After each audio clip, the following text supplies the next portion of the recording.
Want to go for a ride? Want to go for a ride? Let me go. Let me get this.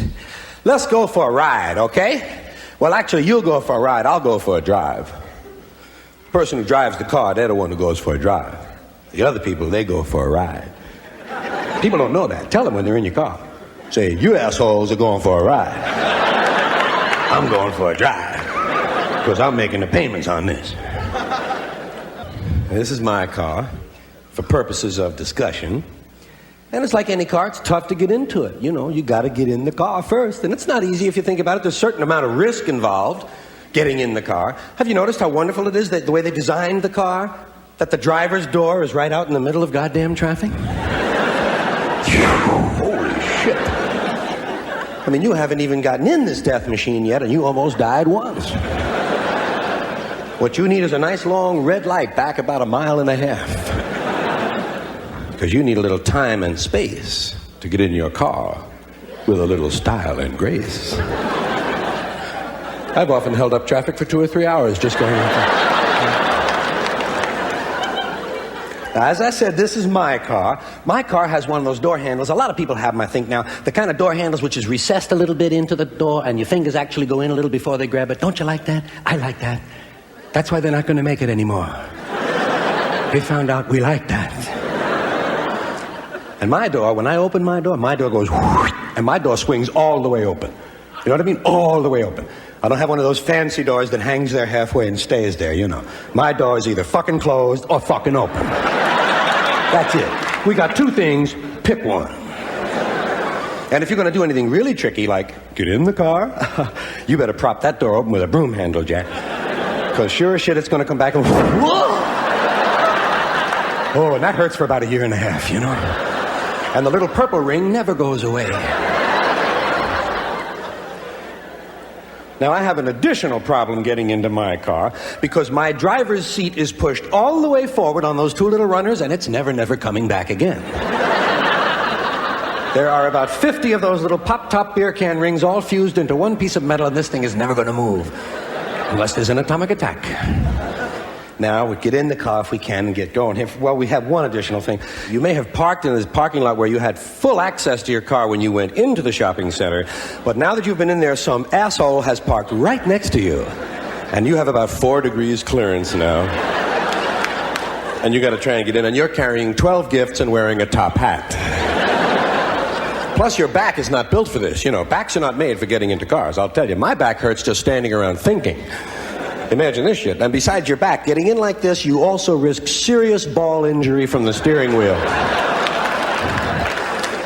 So far, the worst thing that's happened is the flow through my femoral artery has been cut off for over 18 minutes.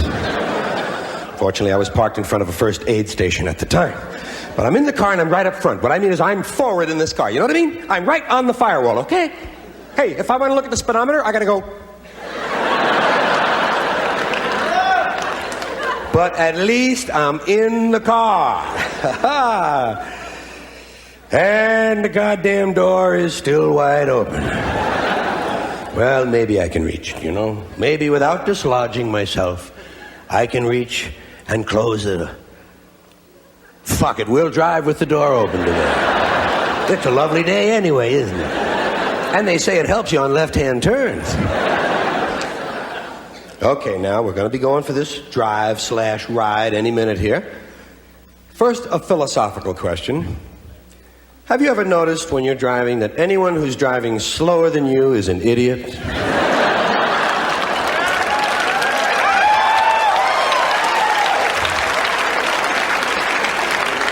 And anyone driving faster than you is a maniac!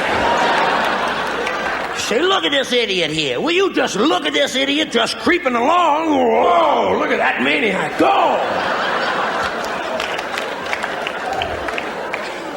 I mean, it's a wonder we ever get anywhere at all with all the idiots and maniacs there are. Because there's certainly no one driving at my speed.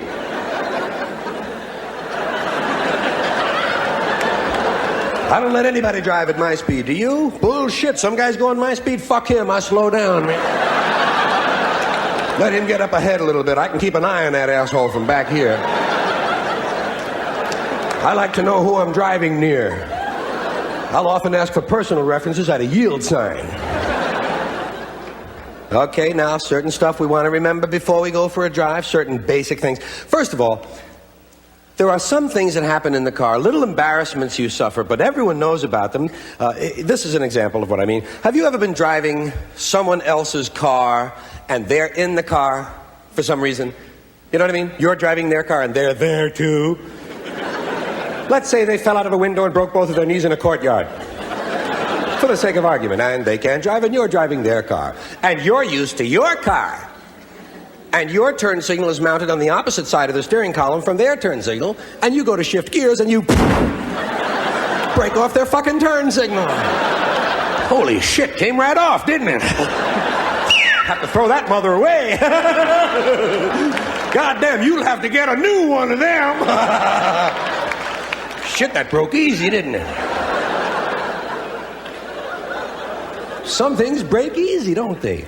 Some things just come right off. Radio knobs in a car. God, they're fragile. Just trying to tune something in. Just trying to find something you can tolerate.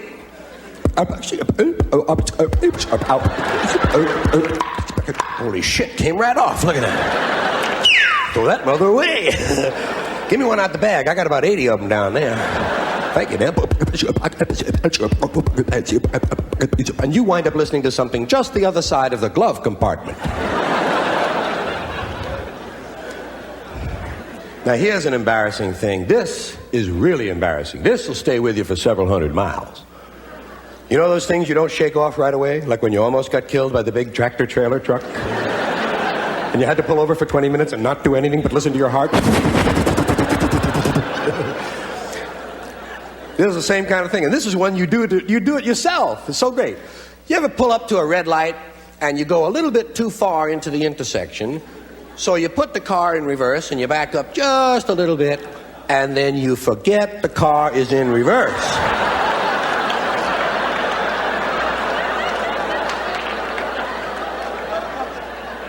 You are truly an accident waiting to happen.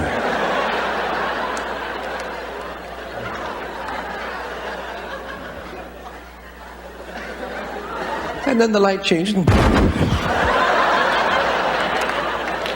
Holy shit, how did I get back here? This is where I started from. God, you got to pay attention even at the red lights, don't you? I thought sure they were for resting. Didn't it seem that way to you? Drive a little while, rest a little while. Oh, you have a lot of fun at the red lights. You ever kill somebody at the red light? You can do it. They're walking right in front of you, man. Let's kill this asshole, huh? Nah, let him go. Hey, let's kill this broad. Okay, nah, fuck it, let her go. Okay, let's not kill anybody today. 2 people saved, man changed his mind. Here's a little red light story somebody told me. Guy's driving along, got someone sitting right next to him, and he goes right through a red light. Guy says, "What are you doing?" He said, "Never mind, will you? My brother drives like this." Goes a little bit further, comes to another red light. Right through it. "What you doing?" "I told you, will you stop it? My brother drives like this." Comes to a green light and he stops. "What are you doing?" "Well, my brother might be coming the other way."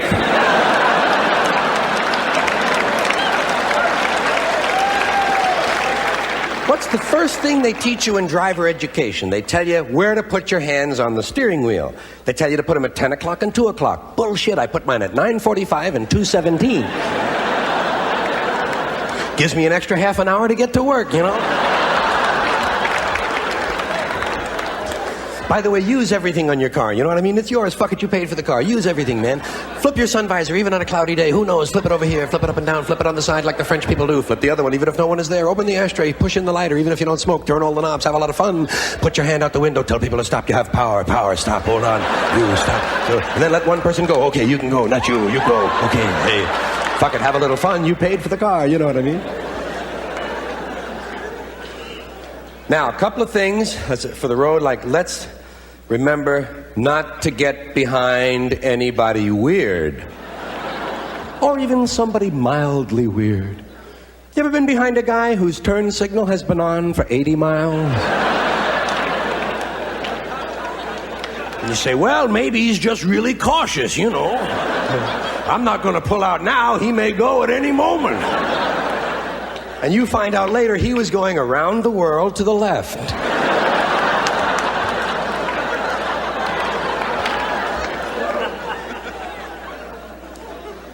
You ever have somebody behind you whose brights are on? Isn't that fun? Someone behind you whose brights are on. Someone who just had his headlights aimed and wants to show you what a wonderful job the mechanic did. You know how you take care of those people, don't you? Slam on the brakes, let them plow right into you, man. Sure put some fucking lights out in a big hurry, I'll tell you that.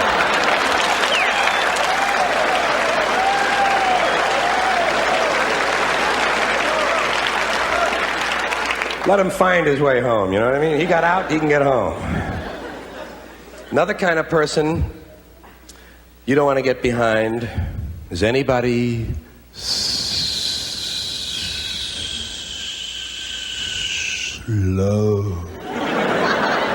Boy, that's really good for your arteries. You get behind somebody really slow.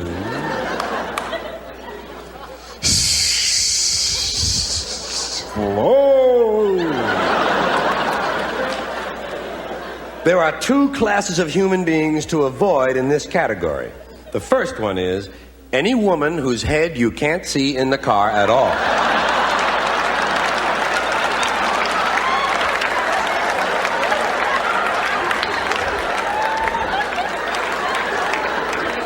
Any 4-foot woman in a Cadillac is certain death.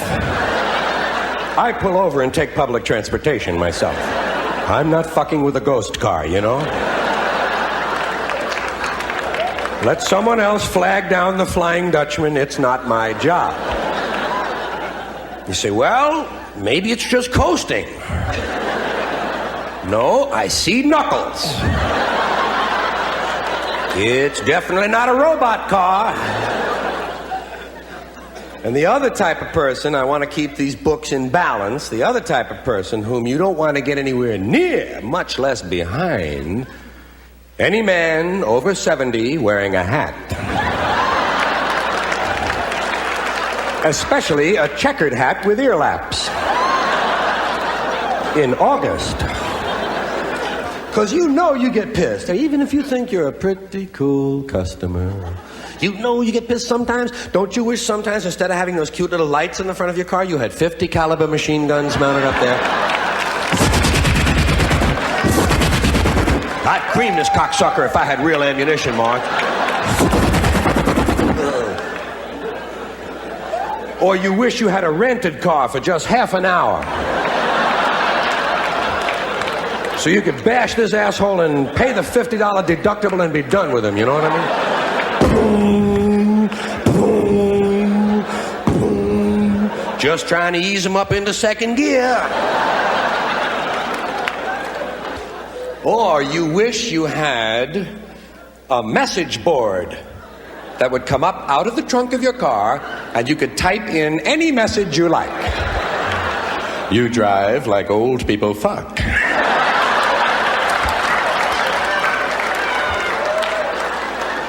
Slow and sloppy.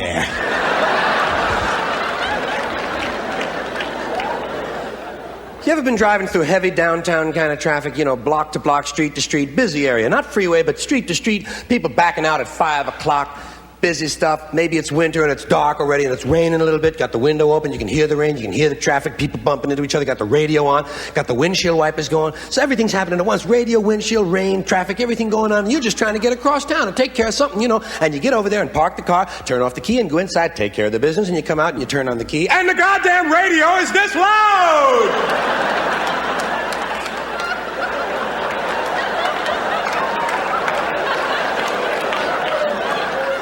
Could I possibly have been listening to that?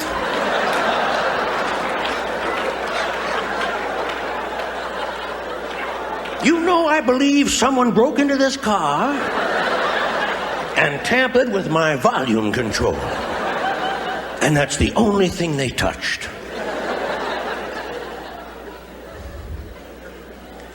Here's something you'll be doing tonight. This is one you do all the time. If you get in the car, you're committed to do this following thing over and over. When you're driving, you have to decide which car to get behind at the red light. There's a block to go. There are 3 lanes to choose from. It's completely up to you to decide who's the really fast asshole in this group up ahead.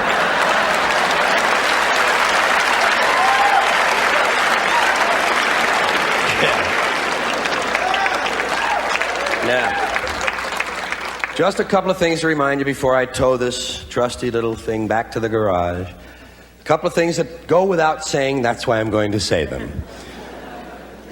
First of all, when you're driving, let's all keep in mind, when you're driving and you come to the scene of an accident, for God's sake, slow down and try to find out what's going on. And if you can't see enough, ask the policeman to bring the bodies over a little closer to your car. Say, will you bring them over here? My wife has never seen a man shaped in quite that manner. That's what they're here for, to protect, to serve, and to bring the bodies over a little closer to the car. And the other thing, which we've all heard a million times, but it bears repeating, drinking and driving simply do not mix. So do your drinking early and get it out of the way, and then go driving. See ya, thank you. Whoa, a little toe job. Thank you.